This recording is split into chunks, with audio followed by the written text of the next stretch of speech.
नमस्कार दोस्तों, आज जिस स्टॉक की चर्चा मैं आपके सामने करने वाला हूं उस स्टॉक का नाम है LTTS यानी L&T टेक्नोलॉजी सर्विस लिमिटेड। आप देख रहे होंगे आज लगभग 1.5% से ज्यादा की तेजी ये स्टॉक दिखा रहा है और इसका जो 52 वीक लो है वो है 3010 रुपीज।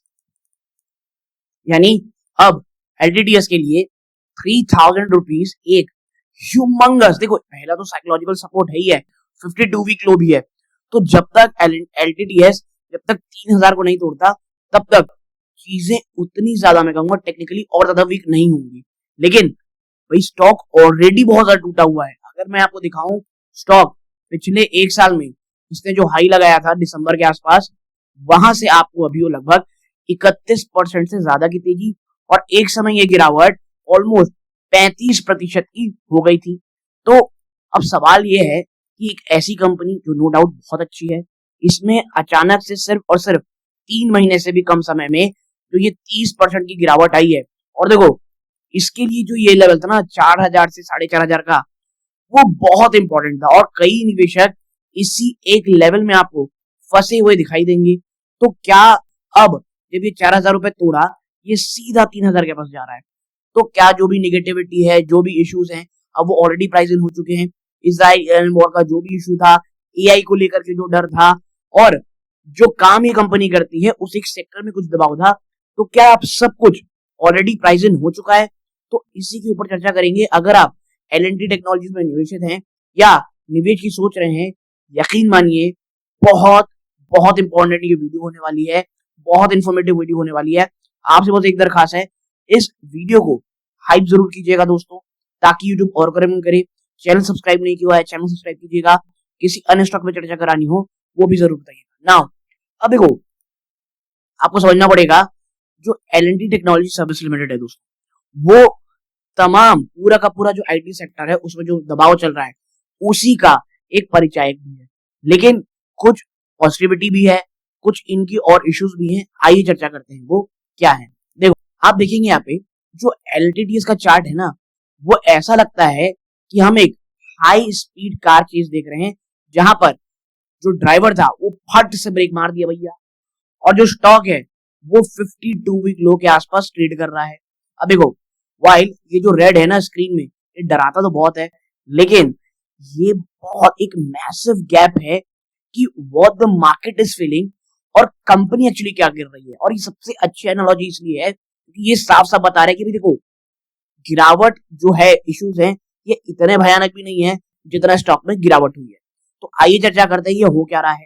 तो द क्रैश, देखिए आपको समझना पड़ेगा, ये जो गिरावट है ना ये कॉकटेल है दो चीजों की। पहला एक तो गाइडेंस कट और दूसरा डेलिब्रेट ब्रेकअप।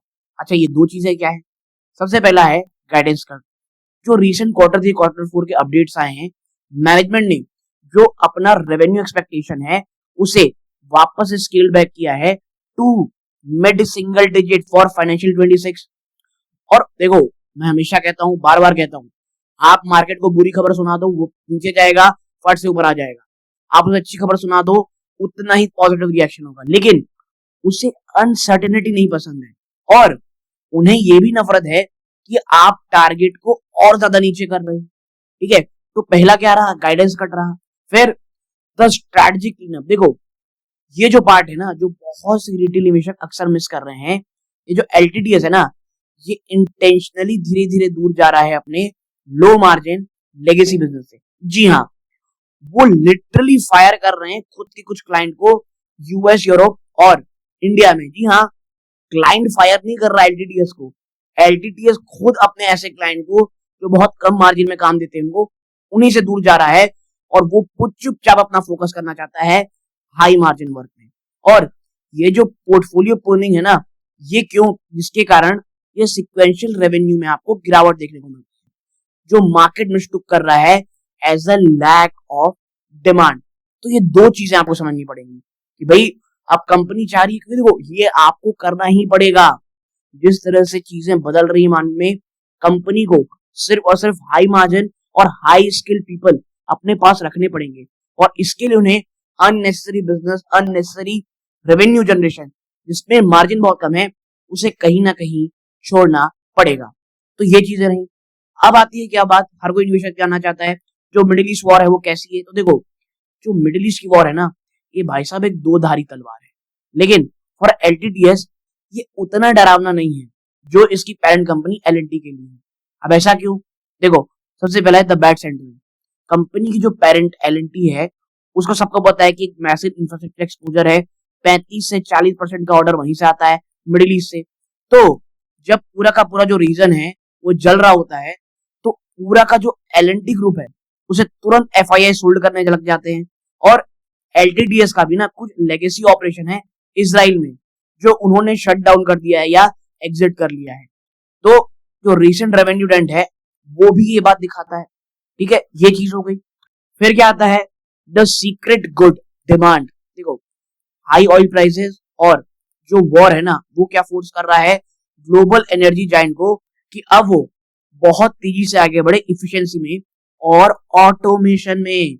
और देखो, यही तो एलटीटीएस का ब्रेड एंड बटर है, इफिशिएंसी, ऑटोमेशन।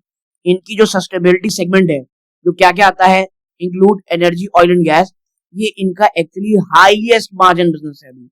हाईएस्ट मार्जिन जो 28.8% में है। देखो, बात ये कि जो लड़ाई झगड़े हैं वो कहीं ना कहीं सेंटिमेंट तो हर्ट करेंगे, बट एक्चुअली ये ड्राइव करेंगे लॉन्ग टर्म डिमांड को for their engineering service in plant automation और कार्बन लाइट सोल्यूशन। ठीक है, तो ये जो चीजें हैं जिसकी चर्चा जो आप ही और मेरे जो रिटेल निवेशक है वो नहीं कर रहे हैं।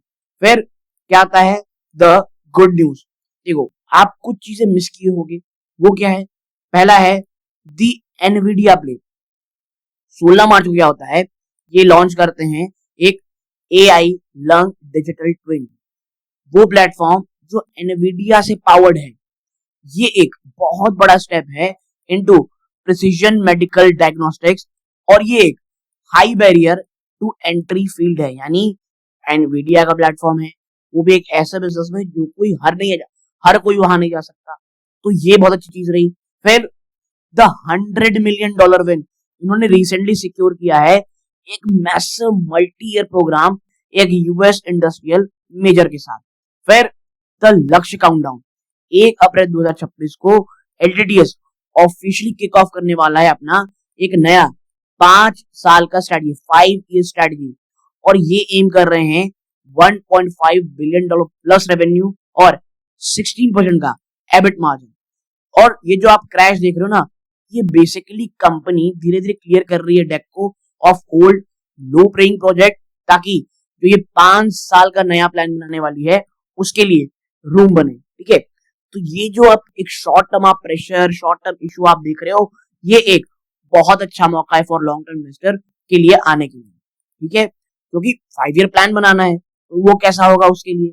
फिर अब कुछ ऐसे पॉइंट जिसकी चर्चा लोग कम कर रहे हैं, तो देखिए, the shift to engineering intelligence, artificial intelligence नहीं, इंजीनियरिंग इंटेलिजेंस, जहां पर हर कोई बहुत एक्सट्रीमली ऑब्सेस्ड है जनरेटिव एआई में। यानी ईमेल खुद से लिखना, कोड करना। एलटीटीएस धीरे धीरे पिवट कर रहा है एजेंटिक एआई में, किसके लिए? फिजिकल मशीन्स के लिए। और धीरे धीरे वो बढ़ रहा है आगे फ्रॉम बीइंग सिर्फ एक सर्विस कंपनी से टू ए प्लेटफॉर्म कंपनी। और वो बिल्ड कर रहे हैं खुद का एआई जो सिमुलेट कर सकता है पूरी की पूरी फैक्ट्री को या व्हीकल सॉफ्टवेयर को एक before single physical part is made. ठीक है, यानी सिर्फ एक पार्ट से वो पूरी की पूरी मशीन किस तरह काम कर सकती है, इस पे तरह काम चल रहा है। एक मोटा मोटी ये बात है। ठीक है, तो कंपनी धीरे से इंजीनियरिंग इंटेलिजेंस की ओर आगे बढ़ रही है। फिर आप देखेंगे यहाँ पे कि भाई सॉफ्टवेयर डिफाइंड व्हीकल एसडीवी 50% का जो रीसेंट लार्ज डील है वो मोबिलिटी सेगमेंट से आया है। और अब वो धीरे धीरे दे आर बिकमिंग एक ब्रेन, दिमाग बनते जा रहे हैं एक ग्लोबल ईवी और हाइब्रिड ओईएम्स का। और बहुत से इन्वेस्टर सिर्फ ऑटो देखते हैं, लेकिन जो सॉफ्टवेयर डिफाइंड पार्ट है ना वो एक रिकरिंग रेवेन्यू है, ये एक वन टाइम प्रोजेक्ट फी नहीं है। ठीक है, तो ऐसी चीजों की चर्चा भी अभी कम हो रही है। क्यों? क्योंकि अभी बाजार एक बहुत ज्यादा डेंजरस मोड पे लगातार गिर रहा है। फिर द एम्प्लॉय रीसेट, हमने देखा कि बहुत कुछ सीनियर लीडरशिप एग्जिट करती हुई दिखाई दी है, जैसे सीबीओ ऑफ ईएमईए और रेस्ट ऑफ द वर्ल्ड, और आप ये कह सकते हो चीफ डिलीवरी ऑफिसर। ठीक है, अब ईएमईए मतलब होता है दोस्तों यूरोप, मिडिल ईस्ट और अफ्रीका। वाइल ये जो न्यूज है इसे एक रेड फ्लैग के देखा गया, लेकिन ये क्या हो रहा है, कंपनी जितना ज्यादा लीनर यानी जितना ज्यादा कम एम्प्लॉय, क्वालिटी एम्प्लॉय के साथ अपना एग्रेसिव जो 5 साल का पुश करने वाली है, उससे पहले चीजें चल रही है। ठीक है, तो बॉटम लाइन क्या है स्टॉक, देखो भैया, अगर आप ये देख रहे हो कि एक क्विक वी शेप्ड रिकवरी हो जाए कल, तो आप बहुत तरह से डिसअपॉइंट रहोगे। मार्केट अभी भी डाइजेस्ट कर रहा है मिडिल ईस्ट रिस्क को, लेकिन अगर आप फंडामेंटल पर्सपेक्टिव से देखोगे तो जो कंपनी है ये बेसिकली ना स्प्रिंग क्लीनिंग कर रही है, जो भले ही आपको भी ऐसा लग रहा हो बड़ा मैसी, लेकिन कंपनी एक 5 साल के प्लान के लिए अपने आप को तैयार कर रही है। तो ये पेन कब तक जारी रहेगा, मिडिल ईस्ट वॉर, एफआईएस कब तक लगातार सेल करते रहेंगे, ये देखने की बात होगी। बट ये जो कंपनी है ये कहीं से भी खराब नहीं है, कुछ इश्यूज हैं जो शायद आने वाले समय में चीजें होंगी। तो आपको क्या देखना है, पहला चीज तो देखना है Q4 के रिजल्ट कैसे आएंगे, और इनका जो अप्रैल में जो एक 5 ईयर प्लान आने वाला है वो किस तरह से होगा। ओके, तो ये पूरी की पूरी जानकारी आप लोग के साथ शेयर करनी थी। अगर ये वीडियो अच्छा लगा हो प्लीज लाइक कीजिएगा, चैनल को सब्सक्राइब नहीं किया है चैनल को सब्सक्राइब जरूर कीजिएगा। यहाँ तक जुड़े रहे बहुत बहुत धन्यवाद। ये सूर्यकांत है, जय हिंद दोस्तों।